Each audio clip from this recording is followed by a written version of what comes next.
저절로 바뀌지 않는 세 가지라는 아티클한 글이 있어요. 저절로 바뀌지 않는 세 가지. 첫째는 외국어랍니다.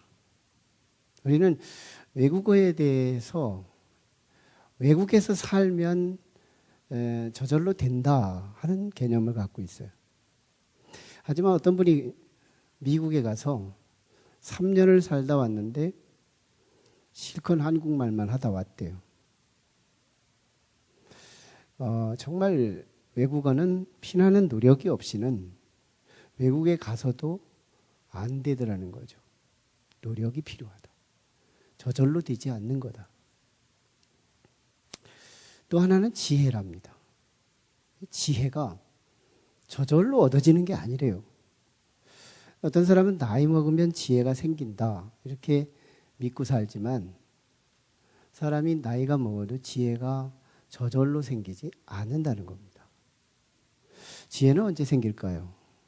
내 삶 속에 사랑의 가치, 사랑을 품기 전에는 지혜가 발생될 수 없다는 거예요. 여러분, 사랑이 지혜거든요. 우리의 삶 속에 온갖 스트레스, 우리의 삶 속에 온갖 시행착오, 이거 사랑의 부재 때문이거든요. 지혜는 그냥 오는 게 아니다. 언제든지 사랑이 내 안에 가장 중심에 자리 잡을 때 그때부터 비로소 우리의 삶은 지혜가 시작되더라는 거예요. 세 번째는 믿음입니다. 많은 사람들이 목사님의 아들은 믿음이 좋을 거다, 장로님의 아들은 믿음이 좋을 거다라고 추정하죠. 하지만 우리 공산주의를 창시한 칼 막스는 그의 아버지가 루터교 목사였다는 사실입니다. 아버지가 목사인데도 그의 자식은 참 철저히 무신론의 시주가 되고 있다는 거예요. 그거는 상징적인 한 인물이고요. 오늘날도 그런 자원들, 현실적인 일들은 얼마든지 있습니다. 오늘 본문에 나타난 히스기야 왕의 아들 므낫세에게서 우리는 히스기야 왕의 위대한 믿음을 보잖아요. 위대한 믿음. 근데 그의 아들 므낫세가요, 정반대의 길을 가요. 이런 불신앙적인 사람 찾아보기 어려워요. 무슨 말을 하려고 하는 걸까요? 아버지의 그 믿음은 보장할 수 없다는 거예요. 저절로 흐르지 않는다. 이 얘기를 하고 있는 겁니다. 남쪽 유다 나라의 14대 왕, 므낫세 왕 이야기가 오늘 본문인데요. 히스기야 왕의 아들이에요. 그는 12살의 왕이 시작돼서 55년 동안 왕위를 지킵니다. 그러니까 남쪽 유다에서 최고의 장수왕이에요. 장수왕. 다윗도 40년, 사울도 40년, 고작해야 40년 남짓 왔다 갔다 하는 그런 시기에 50년을 넘게 사역을 했다는 건 대단히 장수 정치가죠. 근데 그가 참 너무너무 엄청난 죄를 범합니다.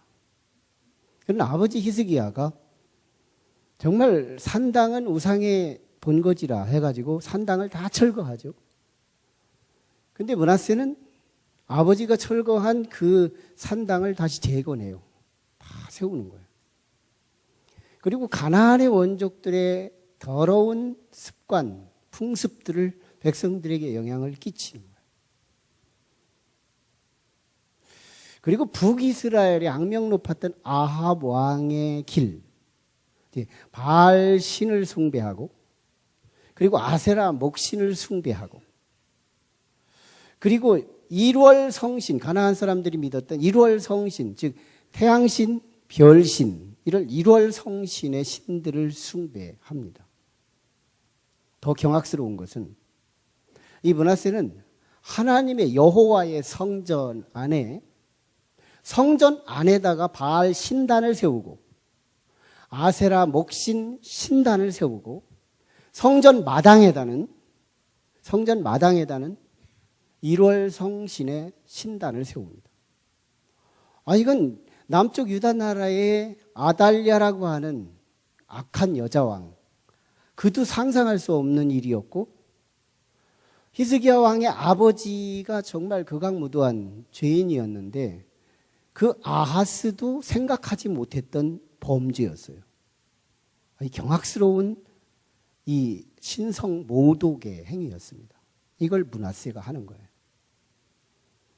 그는 몰록신, 자식을 불태워서 신을 충동해서 자기 이기주의적 기복을 얻기 위해서 제사를 하는 몰록신을 숭배했고요. 그는 박수, 사술, 그리고 박수 무당 이런 사람들을 신뢰합니다. 그리고 예루살렘 이쪽에서 저 끝까지 온갖 선한 사람들, 의인들, 하나님의 사람들을 무참히 죽이는데 그 숫자가 헤아릴 수 없이 죽여요. 이렇게 악을 저지를 수가 있느냐는 거예요.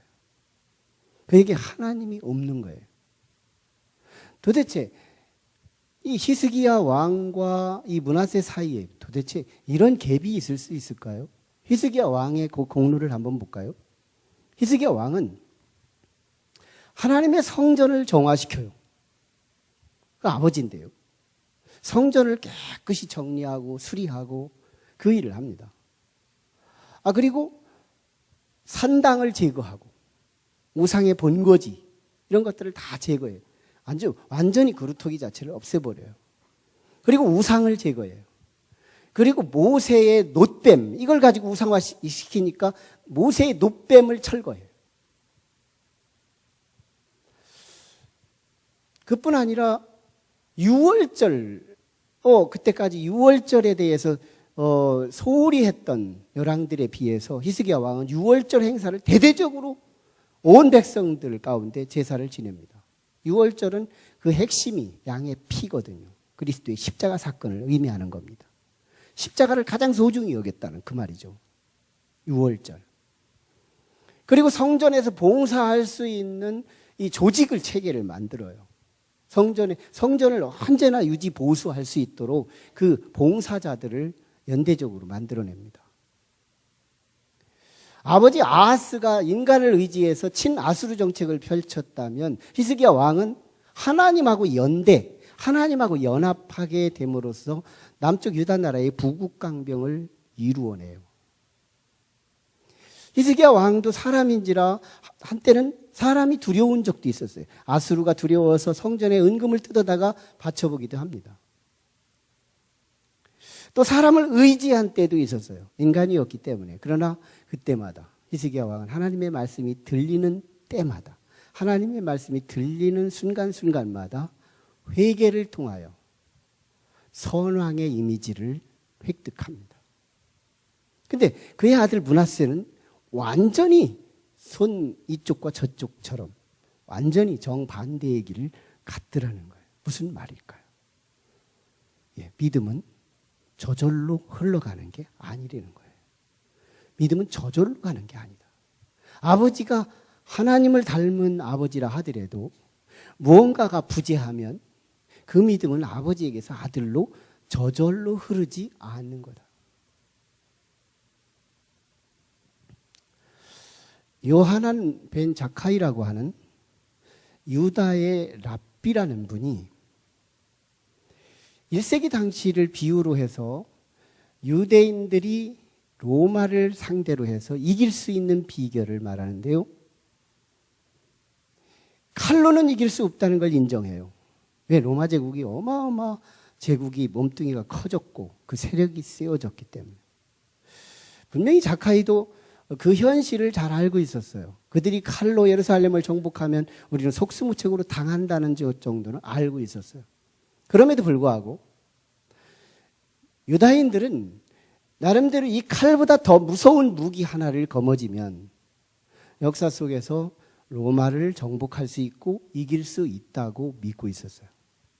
그는 이렇게 말합니다. 앞으로 로마인들은 자식에게 넘겨줄 때 칼을 넘겨줄 것이지만 히브리인들, 즉 유다인들은 그 자식에게 칼을 넘기지 않고 교육을 넘겨줄 것이다. 이런 예언을 해요. 실제로 유대인은 교육의 상징 국가예요. 교육의 대가, 교육의 아주 권위 있는 민족이죠. 실제요, AD 70년의 유대 전쟁 때문에 유대는 망해요. 그래서 세계로 흩어져 디아스포라, 참 독일, 프랑스, 영국, 미국, 우리나라에 이르기까지 각국마다 흩어져서 디아스포라 민족이 됩니다. 국토를 잃었어요. 지도자를 잃었어요. 이게 무슨 나라예요? 나라는 완전히 망한 거죠. 그런데 1900년이 가까워지는 그 시기가 지나서 1948년 5월 14일 이스라엘 공화국이 재건됩니다. 지구상에 한 250여 개 국가들이 있지만 그 국가 중에서 이 1900여 년 역사를 잃었다가 다시 찾은 민족은 유다의 역사에 하나밖에 없어요. 무슨 말이에요? 교육이 살아있으면 그들의 민족의 의식, 즉 시오니즘이죠. 우리는 언젠가는 시온으로 돌아간다. 우리는 하나님께서 언젠가는 예루살렘에서 하나님이 우리를 리콜시킬 거다. 우리를 다시 돌아오게 할 거다 하는 이 민족의 의식, 교육의 의식이었던 거예요. 그것이요, 흩어졌다가도 다시 찾게 만드는 놀라운 힘이 된다는 거예요. 세계적인 시상, 누구나 세계적인 시상을 한번 받아보고 싶어하는 그런 갈망의 대상인 노벨상이라고 하는 것이 지금 현재 1000여 명 남짓 받고 있습니다. 1000여 명 중에서 4분의 1이 유다인들이 차지하고 있는데요. 한 번 시상할 때마다 한 사람씩 주는 게 아니고 여러 분야에서 시상을 주는데 해마다 유다인들은 정말 찐빵 속의 안고처럼 계란 속의 노린자처럼 그들은 언제나 함께 해마다 노벨상을 받아요. 교육의 효과라는 거예요. 중동 지역에서는 가장 선진 문화를 이루어가는 이스라엘 국가는 역시 교육의 여파라고 하는 겁니다. 교육의 힘. 나라가 없더라도 지도자가 없어도 스스로 시오니즘으로 돌아올 수 있는 이 힘은 교육의 힘이었다는 겁니다.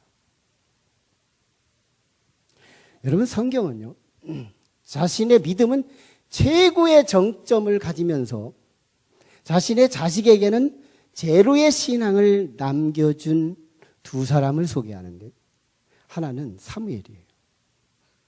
여러분, 사무엘의 신앙은 예수 그리스도를 묘사하는데 가장 적절한 인물이에요. 예수님을 닮았어요. 어릴 적에 자랄 때 보면 사무엘서는 그렇게 이 사무엘이 하나님의 사랑을 입고 백성들의 사랑을 입고 자랐더라는 표현을 씁니다. 근데 예수님도 어릴 적에 하나님의 사랑과 사람들이 점점 사랑스러워 가시더라라고 진술을 해요. 어릴 적이 닮았어요. 예수님의 사역과 사무엘의 사역이 닮았어요. 그 사역을 보면 가르침, 선포, 치유 사역들이 일어나는데 사무엘의 사역도요, 닮아있는 꼴이 있어요. 사무엘과 예수님은 3대 직능이 닮았어요. 많은 구약의 인물들은 예수 그리스도의 3대 직능, 즉 선지자, 제사장, 그리고 왕적 직능, 이 그리스도의 3대 직능을 한 인물에는 한 직능으로 설명해 갑니다. 근데 사무엘만큼은 3대 직능, 그리스도의 직능을 다 한꺼번에 설명하는 인물이 돼요. 무슨 말이에요? 사무엘은 예수 그리스도를 가장 비근하게 닮았다 하는 얘기입니다. 그런데요, 사사시대의 끝자락에서 그의 아들들에게 사사의 후임자로 세우자 그 아들들이 백성들에게 뇌물을 받는데 바쁘고 자기에게 뇌물 준 사람들에게는 잘못했어도 의인이 되고 자기에게 뇌물 주지 않은 사람은 잘했어도 죄인이 되게 만드는 유전무죄, 무전유죄의 정치를 하게 돼요. 그래서 온 백성들이 사무엘의 두 아들로 인하여 진노를 하면서 당신의 그 아들, 당신은 늙었고 당신의 아들들은 꿈이 없으니 당신 우리에게는 열방처럼 애굽처럼 모압과 암몬처럼 왕을 좀 주시옵소서 이래가지고 왕정시대가 도래하게 되는 시대가 격변하는 시기가 됩니다. 그렇게 믿음이 좋았는데 또 한 인물은 히스기야 왕입니다. 히스기야 왕은 정말 누구를 닮았냐면 바로 다윗을 닮았어요. 다윗의 믿음은 구약의 가장 잣대 믿음이죠. 기준이고 모범이고 정말 하나님 보시기에 합당한 인물입니다. 그런데 히스기야 왕이 그걸 닮은 거예요. 하나님의 성전 중심이죠. 하나님이 원하시는 그 뜻을 다 이루어드리죠. 그런데 다윗을 닮았다는 것이 죄도 닮아요. 다윗이 2번 죄를 짓고 2번 말씀 앞에서 회개합니다. 히스기야 왕도 2번 죄를 짓고 2번 말씀 앞에서 회개해요. 아니 죄까지 닮아요? 어쩌면 그렇게 구약의 인물에서 탁월한 그 의로운 다윗의 인물에 정말 복제한 인물처럼 이 히스기야 왕은 의인이었어요. 근데 그 아들, 오늘 그 아들 므낫세가 이렇게 범죄를 저지르더라는 거예요.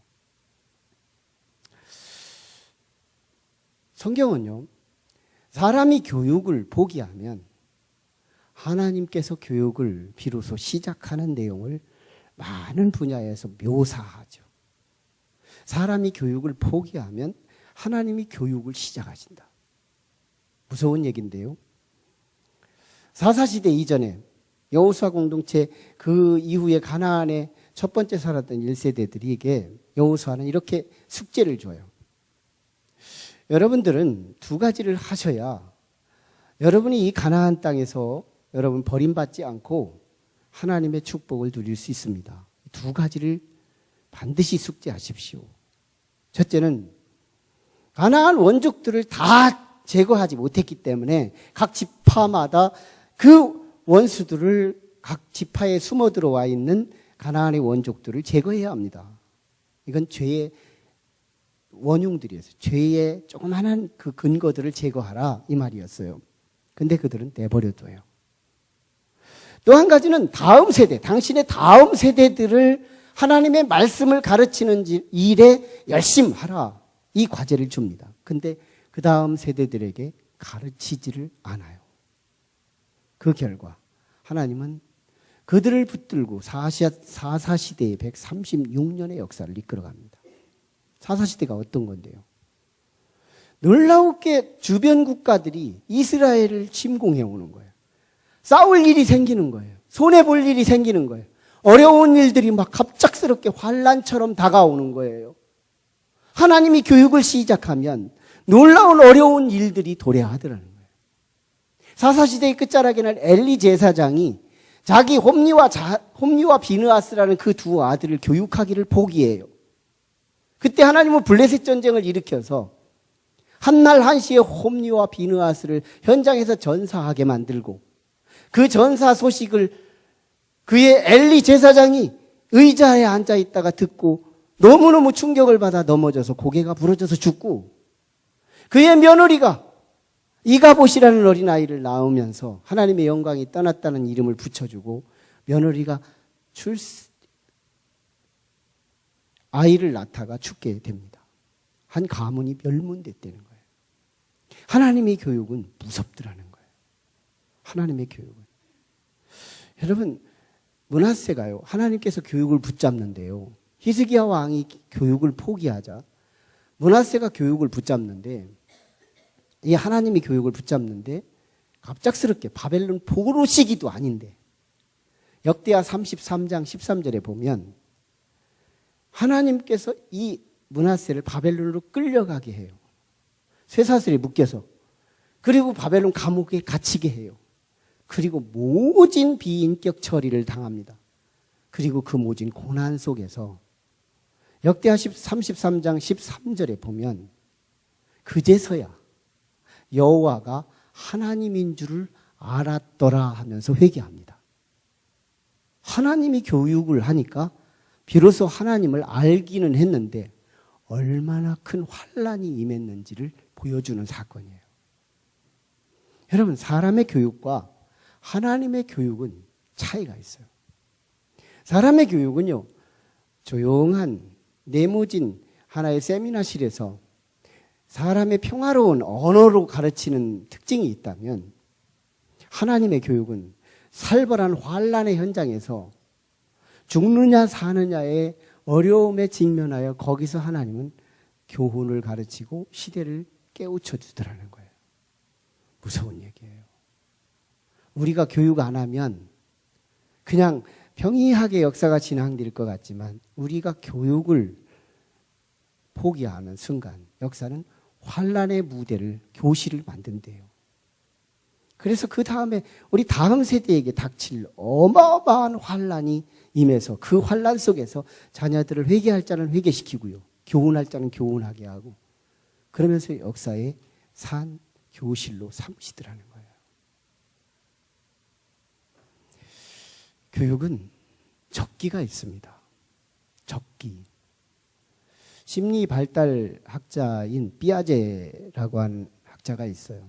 이 삐아제는 우리 가장 영향력, 이 선생님들의 영향을 잘 받아들일 수 있는 지적 수용기가 있는데 그게 바로 1세에서 6세 어린아이 시기라고 그래요.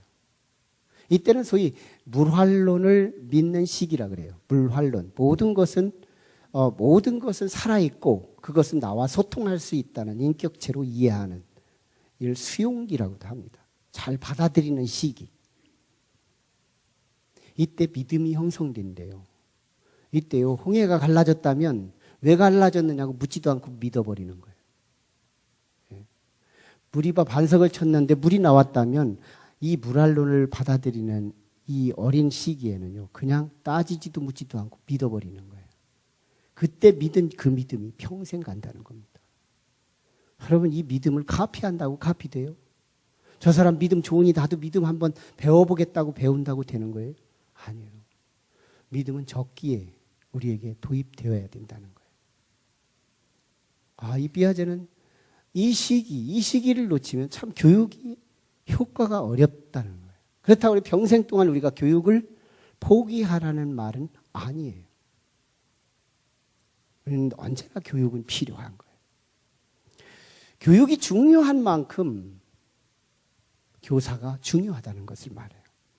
교사는 중요한 거예요. 이 시대에 교사가 없다면 다음에 미래가 없다는 것을 상징합니다. 교사의 중요성은요, 3가지 사이트에서 우리가 중요함을 인식해야 되는데 가장 먼저 교사 스스로가 중요함을 알아야 돼요.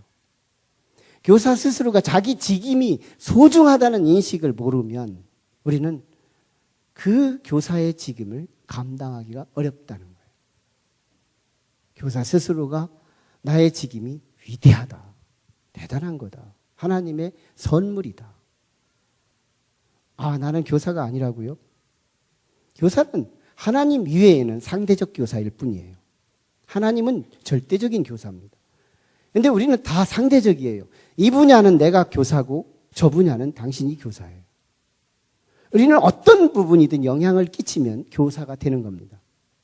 그래서 절대적인 사람의 교사는 없어요. 누구나 교사일 수 있고 누구나 제자일 수 있어요. 부모님은 무조건 교사예요. 사장님은 무조건 교사예요. 사회적 교사는 무조건 교사예요. 누군가에게 말을 통하여 영향을 끼치고 있으면 우리는 교사인 거예요. 내가 이 교사라고 하는 이 직임은 모든 사람은 사실 교사인 거예요.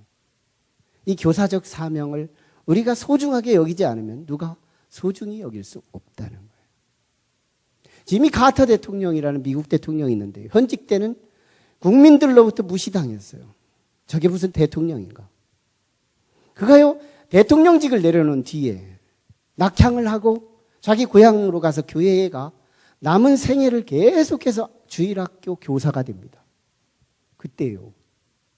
그리고 세계 열방을 뛰어다니면서 세계 평화를 향한 일조예요. 지미 카터 대통령은 퇴임 이후에 미국 국민들로부터 세계인들로부터 존경받는 영향력이 있는 교사가 돼요.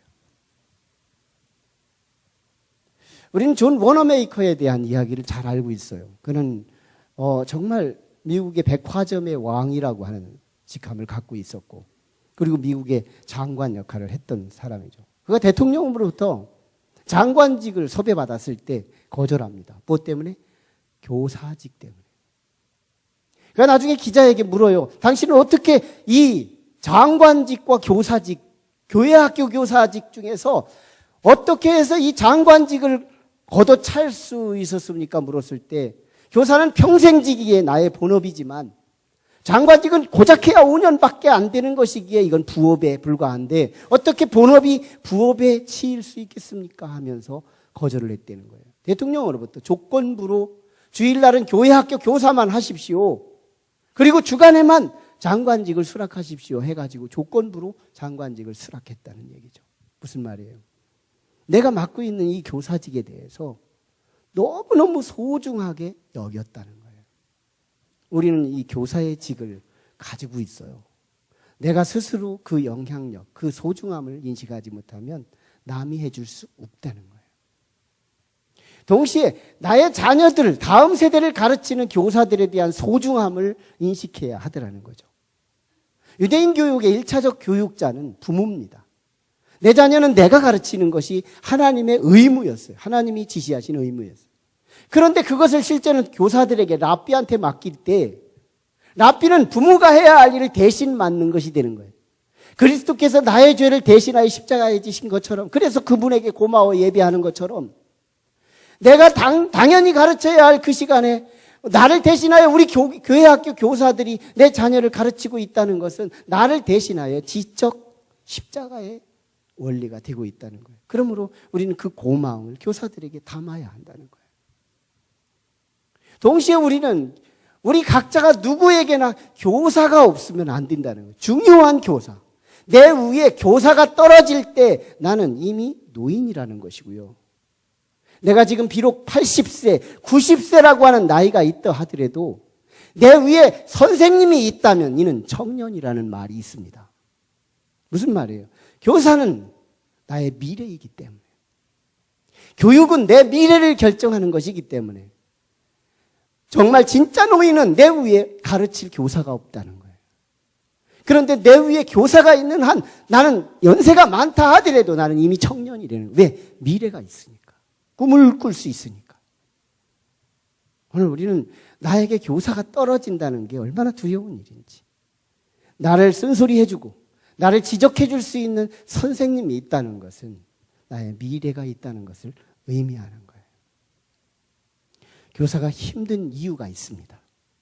지식이 모자라서, 기술이 부족해서, 능력이 없어서, 그래서 교사의 일이 너무너무 힘들어 12월 달마다 언제나 내려치는 교사들을 잘 보면 지식 때문도 아니고 기술 때문도 아니고 능력 때문도 아니라 어설리티, 권위 때문입니다. 권위가 없으면 교사의 재미가 없어지고요. 보람이 없어지고요. 기쁨이 없어지니까 12월이 기다려지는 거예요. 내려칠 날만 기다려지는 거예요. 교사에게 권위가 생기면 해가 바뀌어도 교사직을 내려놓으라고 해도 다른 교회 가서라도 교사직을 감당하는 거예요. 왜? 교사의 권위가 있으면. 권위는 두 가지. 하나는 주어진 권위, given authority, given, 주어진 것. 상부기관에서 내려보여주는, 교육부에서 각 학교마다 교사들을 보내주는 것처럼 높은 기관에서 아래 기관으로 파송하는 것이 주어진 권위입니다. 주어진 권위. 하나님이 사람들에게 보내주시는 교사, 이게 주어진 권위예요. 주어진 권위가 시간이 더해지면서 또 다른 권위로 바뀌어지지 않으면 그 주어진 권위는 회중으로 인하여 짓밟히게 돼 있습니다. 그래서 교사직이 재미가 없고 신나지가 않고 기다려질 이유가 없어지는 거예요. 주어진 권위 위에 시간이 1년 지나면, 한 6개월만 지나면 그 이후에 또다시 트랜스퍼 해야 되는, 전환되어야 하는 또 하나의 권위는 바로 획득된 권위입니다. 획득된 권위. 이 획득된 권위는 아래로부터 취해지는 권위. 저는 남부연회에서 파송했어요. 남부연회는 지방위보다 높은 기관이에요. 그 남부연회 위에는 하나님이 계시죠. 하나님이 남부연회를 통하여 높은 뜻 교회의 당 회장 목사로 파송합니다. 그래서 제가 목회를 하면서 시간이 지나면 또 하나의 권위로 바뀌어져야 되는데 그게 바로 획득된 권위예요. 여러분들이 저를 인정할 수 있느냐는 거예요. 담임 목사로 인정할 만한 그런 권위가 제게 있느냐는 거예요. 그게 없으면 얼마 가지 않아서 저는 여러분들에게 은연중에 짓밟힘을 받게 되더라는 거예요. 아래로부터 얻어지는 권위, 이게 지도자의, 교사의 생명이라는 거예요. 부모도 마찬가지예요. 사장님도 마찬가지예요. 사회적 교사도 마찬가지예요. 누구든지 영향을 끼치는 그는 주어진 권위만 가지고는 밟히더라는 거예요. 아래로부터 얻는 권위, 뭘까요? 어떻게 해야 아랫사람들이 나를 인정할까요? 어떻게 해야 팔로우들이 나를 따라올 수 있을까요? 네, 지식 가지고는 안 된다. 테크닉도 안 된다. 능력만 가지고도 안 된다. 뭘까요? 네, 사랑의 소스가 필요해요. 저는 최근에 야채를 너무 좋아해요. 제가 소띠고 야채만 만나면 너무 반갑고 좋아요. 밥상에 야채만 있으면 상추부터 먹어요. 얼마나 맛있는지. 근데 풀만 자꾸 먹다 보면 지루해요. 근데 이 풀맛이 언제 맛이 있느냐면 소스를 찍어 먹어야 맛있어요. 난 소스 좋기만 하면 풀은 엄청나게 먹고 싶어요. 야채 맛은 소스 맛이다. 네. 온갖 교사들이 대부분 지식만 전하죠. 테크닉만 전하죠. 그런데 사랑의 소스를 묻혀야 돼요. 나의 지식에 사랑의 소스를 묻히고. 저는 사실은 여러분 정말 하나님 때문에 이곳에 모이지만 또 저 때문에 모이는 우리 성도들에게 와서 실망시키면 안 되는데, 하나님하고 접선을 시켜줘야 되는데, 이런 마음에 사실은 목요일 날 이 말씀이 준비돼요. 그리고 그 기간에 사랑의 소스를 기도로 만듭니다. 정말 나를 기대하고 찾아오는 저 성도들에게, 나를 세워주신 그 하나님에게 실망시키지 않기 위하고, 성도들에게 낙심시키지 않기 위해서 이 사랑의 소스를 묻혀야 한다는 의무감, 책임감이 있어요. 그 지식을 사랑을 찍어서, 그 기술을 사랑을 찍어서, 그 능력에 사랑이 함께 흘러가면 시간과 함께 사람들은 인정하기 시작하더라는 거예요. 이 권위요, 죽을 자리 서서 살아나요. 사무엘상 14장에 보면요, 사울왕이 블레셋 전쟁을 하다가 갑작스럽게 명령 하나를 내리는데요, 이스라엘 전 굴에게 무슨 명령을 하느냐면 금식 명령을 내려. 전쟁하다 말고 금식 명령을 내려. 이런 철부지가 있어요. 사울왕이 그랬어요. 전쟁하다 말고 금식 명령. 조금이라도 입에 대는 사람 있으면 왕권을 어겼다는 이유로 죽이겠다는 거예요. 근데 그 명령을 내릴 때 그의 사랑하는 아들 요나단이 못 들었어요. 그 전쟁하기 위해 숲속에서 적군을 찾으러 들어갔는데 그 속에 마침 꿀이 보이는 거예요. 벌꿀이 보여요. 그래서 지팡이로 찍어가지고 먹었어요. 근데 휘하 병사가 본 거예요. 아니, 당신의 아버지이면서 왕께서 조금이라도 뭔가 먹으면 죽는다고 했는데 당신 이거 걸리면 죽습니다. 그때 요나단이요, 아버지가 참 판단을 잘못하셨군요. 내가 이렇게 조그만 꿀을 먹었는데도 눈이 밝아지고 힘이 솟아오르는데 만약 전 군에게 먹을 것을 열심히 먹게 해가지고 전쟁을 치르겠다면 벌써 전쟁 끝났을 거다. 그런데 이게 이 시기에 금식을 하라니. 아버지가 노망이구나. 회한에 찬 말을 한마디는 하고요. 나중에 이게 적발이 됩니다. 사울왕이 기도를 했는데 응답이 없는 거예요. 그래서 누구 때문에 응답이 없냐 해가지고 사실은 자기 죄 때문인데요.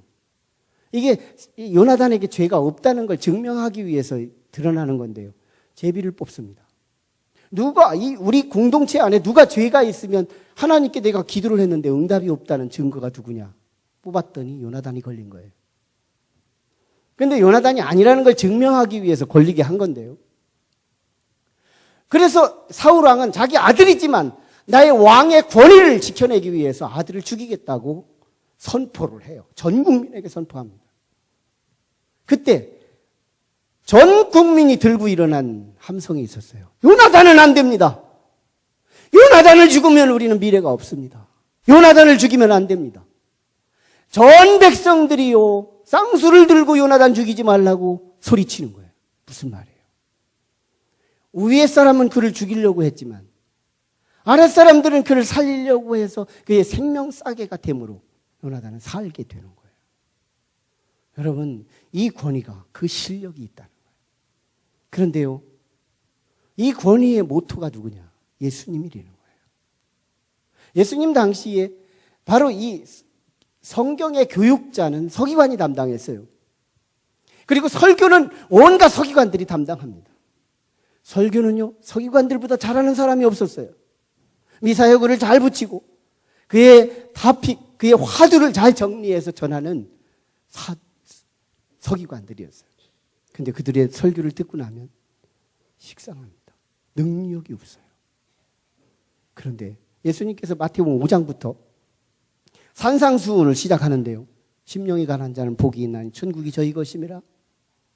온유한 자는 복이 있나니 땅을 차지할 것이니라. 이런 말씀들을 쭉 해내는데요. 7장 28, 9절에서 회중들이 피드백이 나온 거예요. 저 예수님의 권위는 서기관들과 같지 않은 권위가 있고 정말 권세가 있는 것으로 들려지고 있는 거예요. 그것이 오늘 우리가 부제 본문이었습니다.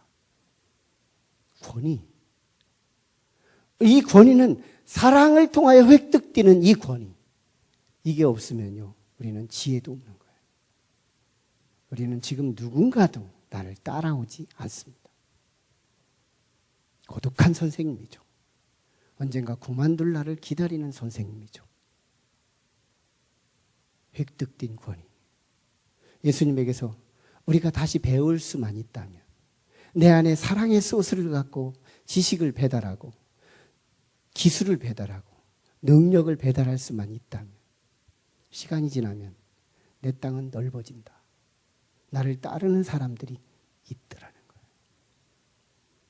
우리 교사주의를 통해서 우리는 세 가지를 챙겨야 합니다. 어떤 것도 믿음은 그냥 흘러가지 않는다. 가르쳐야 한다. 믿음은 들음에서 나기 때문에. 들음에서 나기 때문에. 가르치지 않으면 믿음은 예수님 같은 믿음을 가졌어도 분명히 페류나 같은 자식이 나올 수 있다. 교육은 소중하기에 교사는 그만큼 소중하다. 그 교사의 소중함은 내가 인정하지 않으면 누구도 나를 인정할 수 없다는 거예요. 교사의 장기는, 교사의 장수 비결은 권위에 있다는 거예요. 권위는 절대로 사랑을 빼놓고 권위를 획득할 수 없다. 우리는요, 교육해야 합니다. 그리고 교사의 소중함을 스스로 인정해야 합니다. 교사는 중요하다. 학교교사 말고요.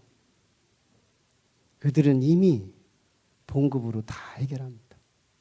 교사 중에 교회교사는 참 위대해요. 1년 내내 수고하고도. 교사주일 이외에는 도움을 받지 않아요. 근데도 열심히 주일날 일찍 오고 늦게 가고 나의 자녀들에게 왜 무엇한테 묶여 있는지 거기에 묶여서 하루 종일 쉬는 날 쉬지도 못하고 그 일을 감당하는 거예요. 교사는 소중한 거예요. 교사에게는 권위가 필요해요. 이 교사가 있다면 우리는요, 행복한 교사, 행복한 그리스도인. 우리는 세상 사람들에게 누구나 교사예요. 예수 그리스도의 지식을 전하는 자이기 때문에. 그래서 우리도 행복한 성도가 될 수 있습니다. 기도하시죠. 이 시간에 같이 기도하실 때, 하나님, 우리의 믿음은 저절로 흘러가지 않습니다. 내비두면 미래는 환난 가운데 하나님이 직접 가르치는 시대적 어두움이 찾아와요. 가르쳐야 합니다. 세상으로 복음을 전해야 합니다. 하나님에 대한 지식을 전하지 않으면 환난이 온다는 거예요. 그냥 전달되지 않아요. 그냥 그들이 다음 세대에 복음이 전달되지 않아요. 우리가 전하지 않으면, 우리가 말하지 않으면 세상의 미래는 환난밖에 주어질 게 없다는 거예요. 교사는 중요합니다. 교육이 중요하기에 교사는 누구나 중요한 거예요. 우리는 교회 학교 교사들을 너무너무 소중히 여기고 또 내 자신도 소중히 여길 수 있어야 해요. 그리고 사랑이 없이는 감히 교사직을 할 필요가 없다는 거예요. 사랑이 없다면 사랑이 모든 교사의 본이이기 때문이죠. 하나님 이거 내게 챙길 수 있게 도와주세요. 오늘 같이 말씀을 붙들고 같이 합심하여 기도합니다. 하나님의 은혜와 사랑과 감동, 감화 역사하심이 교사주의를 통하여 우리는 상대적으로 누구나 교사임을 깨닫고 누구보다도 예수 그리스도가 우리 인생의 참 가이드요, 진리요, 생명이며 참으로 길임을 알고 이제 믿지 않는 이웃들에게 교사로서 그리스도를 가르치고자 사랑의 소스를 발라 예수 전하기로 마음속에 희망하고 결단하고 돌아가는 온 성도들의 심령과 머리 위에 저들의 가정과 저들의 사업과 그리고 직장 위에 지금부터 영원토록 함께 하시기를 간절히 축원하옵나이다. 아멘.